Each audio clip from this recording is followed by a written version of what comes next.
தாய் தமிழ் உறவினருக்கு வணக்கம். நேத்தைக்கு கரஞ்சட்ட குரூப்பு ராமசாமி நாயக்கருக்கு ஒரு விழா எடுத்திருந்தாவ. ஆரிய அறுவடிகளும் திராவிட கோட்டைன்னிட்டு. ரொம்ப முக்கியமான ஒரு 5, 6 லிட்டர் பாடி இயக்கத்தில் உள்ளவையெல்லாம் இருந்தவ. சிறப்பு அழைப்பாளர் வந்து நம்ம அண்ணன் திருமா தான். திருமா பின்ன கோவை ராமகிருஷ்ணன், திருமுருகன் காந்தி, அண்ணன் அமீரு, மத்த மீன் ஜாஃபர் சாதிக் நண்பன் அண்ணன் அமீரு, பின்ன குடந்தை அரசன், அதியமானு, பின்ன தமிழ் புலி நாகை திருவள்ளுவன். இதில் கலந்துக்கிட்ட எல்லாருமே முக்கால்வாசி பேர் எல்லாருமே தெலுங்கர்கள் தான். நான் இதில் தெலுங்குன்னு எப்படி கண்டுபிடிச்சேன்னு சொன்னால், சர்க்கரையா கமிஷன் விஞ்ஞான ஊழல்னி பட்டம் கொடுத்த நம்ம கருணாநிதி அவர்கள் எப்படி எம்ஜிஆர் மலையாளினி எந்த லேபில் டெஸ்ட் எடுத்தாரோ, அதே லேபில் டெஸ்ட் எடுத்தா நான் இவங்களெல்லாம் தெலுங்கன் எப்படின்னு கண்டுபிடிச்சேன். தெலுங்கு கன்னடர்கள்னு. சரியா? இவனு வந்து கூட்டம் நடத்ததே வந்து அண்ணன் சீமான திட்டக்காண்டி தான் கூட்டமே நடத்துது. நேத்தைக்காவது அந்த கூட்டத்தில் ஒரு முக்கிய தீர்மானம் எடுப்பான்னு பார்த்தேன். ராமசாமி நாயக்கர் கருத்தை புதுமையாக்கிறதுக்கு. ஏன்னா வீரமணி என்ன சொல்லுவாரோ அதை கேட்டு தான் இங்கே எல்லாருமே நடந்துட்டு இருக்காங்க. இவனுக்கு ராமசாமி மேலே ஒரு உண்மையான ஒரு பற்று கொள்கை ஏதாவது இருந்துன்னு சொன்னால் ஒரு அந்த கருத்தை புதுமையாக்க ஒரு தீர்மானம் எடுத்துக்கலாம். இவனுக்கு அதுக்கெல்லாம் வக்கு கிடையாது. ஏன்னா கருத்தை புதுமையாக்குனா மக்களெல்லாம் இவனோட வெளியில் நடமாட விட மாட்டவ. அவ்வளோ கேவலமாக இருக்கும் அவருக்கு வாழ்க்கையெல்லாம்.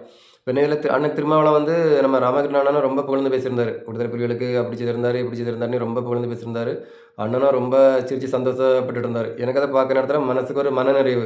ஏன்னு சொன்னால் ஈரோடு தேர்தல் நேரத்தில் அண்ணன் சீமான் அவர்கள் ராமசாமி நாயக்கரை போட்டு பொழந்திருந்தார். ராமசாமி எங்களுக்கு ஒரு மண்ணு தானே சொல்ல நேரத்தில் அண்ணன் ராமகிருஷ்ணன் வந்து கண்ணீர் வடித்து கதறி தலையிலலாம் அடிச்சுட்டு ஒரு காணொலி பதிவு இருந்தார். அழுது அது கல்லெஞ்ச கரையும் கூட கரைய வச்சுருக்கோம். இத்தனை வயசுக்கு வர இப்படிப்பட்ட ஒரு மனுஷனுக்கு இப்படிப்பட்ட ஒரு நிலைமையானிட்டு. ஆனால் நேற்றைக்கு அண்ணன் சிரிச்சிட்டு ரொம்ப சந்தோஷமாக இருந்தார். பின்ன அண்ணன் திருமாவர்கள் தலைவரை பற்றி கொஞ்சம் பேசினார். அப்படி சொல்லிவிட்டு அண்ணன் சொல்லார், ஆண்டவத்துக்கு தலைவர் சொன்னார் இப்படின்னு சில விஷயங்களை சொன்னார். உங்கள்கிட்ட மாத்திரம் இப்படிலாம் ரகசியம் சொன்ன பாவத்துக்காண்டி தான் தலைவரையும் தலைவர்கள் குடும்பத்தையும் அத்தனை லட்சம் மக்களையும் கொன்று குவிச்ச திமுக காங்கிரஸ் கூடால நீங்கள் கூட்டணியில் இருந்துக்கிட்டு டிஆர் பாலு கனிமொழி எல்லாரும் சேர்ந்து போய் ராஜபக்சேட்ட விருந்து பரிமாறிட்டு வந்தியா. உங்களை நம்பின பாவத்துக்காண்டி தான் எல்லாருமே விடுதலை புலிகளுக்கு ரொம்ப செய்தியை கரைஞ்சட்ட குரூப் எல்லாருமே ஆமாம் அண்ணன் குளத்து மணியாக இருக்கட்டும் எல்லாருமே செய்தியை உங்களை நம்பின பாவத்துக்காண்டி தான் நீங்கள் எல்லோரும் மொத்தமாக முடிச்சிட்டே இல்லை. கடைசியில் புலிகளாக நீங்கள் என்ன சொன்னீங்க? சரணடையாக சொல்லிவிட்டு கடைசியில் ஒரு இடத்துல வச்சு மொத்தமாக முடிச்சு விட்டது உங்களை நம்பின பாவத்துக்காண்டி தான். என்ன இதுலேயே முக்கியமாட்டு என்னென்னு சொன்னால் பிஜேபி எதிர்ப்பு இதே ஒரு நாடகம் தான்.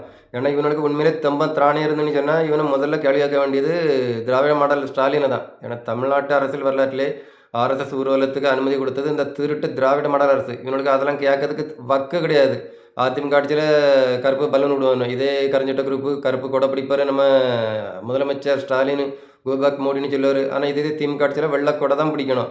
ஒரு கருப்பு கொடை பிடிக்காதான வக்கு கிடையாது. ஏன்னா கருப்பு கொடை பிடிச்சா அமலாக்கத்துறை ரைடு வரான் எல்லாரும் இவனும் உள்ளே தான் இருப்பாங்க. இவனுக்கு உண்மையிலே திராணி இந்த கரைஞ்சட்ட குரூப்புக்கு இருந்துன்னு சொன்னால் ஸ்டாலின் கேட்கணும். திமுக ஆட்சியில் அதிமுக ஆட்சியில் நீங்கள் இப்படி இருந்தியா, இப்போ உங்கள் ஆட்சியில் இப்படிலாம் இருக்கலையான்னு கேள்வி கேட்கணும். அதுக்கெல்லாம் இவனுக்கு ஒரு வக்கு கிடையாது. அண்ணன் திருமாவளவன் வந்து ரொம்ப பேசியிருந்தார். கரைஞ்சட்ட குரூப் எல்லாம் பெரியார் அப்படி இப்படின்னு பேசியிருந்தார். இதே நம்ம அண்ணன் திருமாவளவன் தான் கதறி இருந்தார்.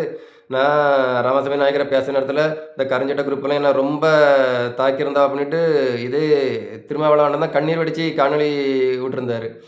அதே போல் அவர் சொல்லியிருந்தார் திராவிட தேசியம்னு ஒன்றுமே கிடையாது, அதெல்லாம் ஒரு கற்பனை வாதம் அப்படின்னு சொல்லியிருந்தார். இப்படியெல்லாம் பேசின அண்ணனை பார்த்தா நாங்களே அரசியல் படிச்சுட்டோம். ஆனால் இது இன்னைக்கு அண்ணன் அவங்களுக்கு அரசியல் ஆதாயத்துக்காண்டி இந்த கரைஞ்சட்ட குரூப்ட்டும் திமுகட்டும் கிடக்குறியா. அண்ணனுக்கு பின்ன வேறு வழியே கிடையாது. அண்ணன் திருமாவுக்கு அரசியல் வாழ்க்கை முடிஞ்சு போச்சு. இனி இந்த திமுக தரக்கூடிய 1, 2 சீட்டுக்காண்டி தான் அண்ணன் அதை நம்பி தான் அண்ணனுக்கு வாழ்க்கையே வாடும். அண்ணன் ராமசாமி நாயக்கர் பகுத்தறிவு அப்படின்னு எல்லாம் பேசிகிட்டு இருக்காரு. உங்கள் கொடியை முதல்ல உங்களால் ஏற்ற முடியுமா? இங்கே கூட்டணியில் இருக்கக்கூடிய திமுக கூட தான் நீங்கள் கூட்டணியில் இருக்கிறியா. உங்கள் கொடியை நீங்கள் ஏற்றினா திமுககாரன் உங்கள் கொடியை கிழிச்சு போட்டுட்டு போவான். அதே போல் உங்களை வந்து எல்லா இடத்துக்கும் பரப்புரைக்கு தான் கூட்டிட்டு போக மாட்டான். ஒரு குறிப்பிட்ட இடங்களை வச்சுருப்பாவ, அந்த இடத்துல தான் உங்களை பரப்புரைக்கே கூட்டிகிட்டு போவேன். அதெல்லாம் கேட்கறது வக்கு கிடையாது. ஆனால் அண்ணன் வந்து ரொம்ப இதாக பேசிகிட்டு இருப்பாவ. பின்ன இவையே வந்து பெரியார்னு டிவியை ரொம்ப இது பண்ணிகிட்ருக்கா. நீங்கள் வந்து பெரியார்னெலாம் நீங்கள் சொல்லண்டாம் இந்த கரைஞ்சட்ட குரூப்புக்கு தான். அந்த மாதிரி ஆட்களை எப்படி கண்டுபிடிப்பாவளோ அதே போல் உங்கள் நடத்தையை வச்சு ரொம்ப எளிதாட்டு கண்டுபிடிச்சிருவா நீங்கள் ராமசாமி நாயக்கனுக்கு ஆளுதானி. அதனால் நீங்கள் பதாகைகளை வச்சுட்டு பெரியார் வாழ்க அப்படிலாம் நீங்கள் எதுவுமே சொல்லண்டாம். உங்களெல்லாம் மக்கள் ஈஸியாக கண்டுபிடிச்சிருவாங்க. சரியா? இதில் பின்ன இந்த கரைஞ்சட்ட குரூப்பில் என்னென்னா தமிழின தலைவர் ராமசாமி நாயக்கரா. இவனுக்கெல்லாம் மானவ வெக்கணி ஏதாவது இருக்கா? திராவிட கோட்டைன்னு பேர் வச்சுக்கிட்டு அதில் கலந்துட்டோம் அவ்வளோரம் திராவிடனி தான் இருக்குது. தந்தை பெரியார் திராவிட கழகம், அந்த திராவிட கழகம், இந்த மாதிரி திராவிட கழகம் இப்படி பேரை வச்சுக்கிட்டு இப்படி மானமே இல்லாமல் தமிழன தலைவர்னு சொல்ல உங்களுக்கெல்லாம் நீங்களாம் என்ன பிறவி நீங்கள்லாம் ஆ? பின்ன தமிழ் தேசியத்துக்கும் நாம் தமிழருக்கும் கிடைச்ச வெற்றின்னு சொன்னால் நம்ம முத்துவேல் கருணாநிதி ஸ்டாலின் அவர்கள் முதலமைச்சர் மொழிப்போர் தியாகிகளுக்கு வீரவணக்கம் செலுத்தியிருந்தார். வீரவணக்கம் வீரவணக்கம் மொழிப்போர் தியாகிகளுக்கு வீரவணக்கம். அதை கேட்கச்சில ரொம்ப மகிழ்ச்சியாக இருந்தது. இதே தமிழ் தேசியத்துக்கும் நாம் தமிழ் கட்சிக்கும் கிடைச்ச மிகப்பெரிய வெற்றி. இன்னும் நம்ம முதலமைச்சர் செய்ய வேண்டியது தமிழ் தாய் வாழ்க தலைவர் வாழ்க இவ்வளோத்தையும் தான் சொல்லணும். மீதி எல்லாமே அவரே சொல்லிட்டாரு. நன்றி. நாம் தமிழர்.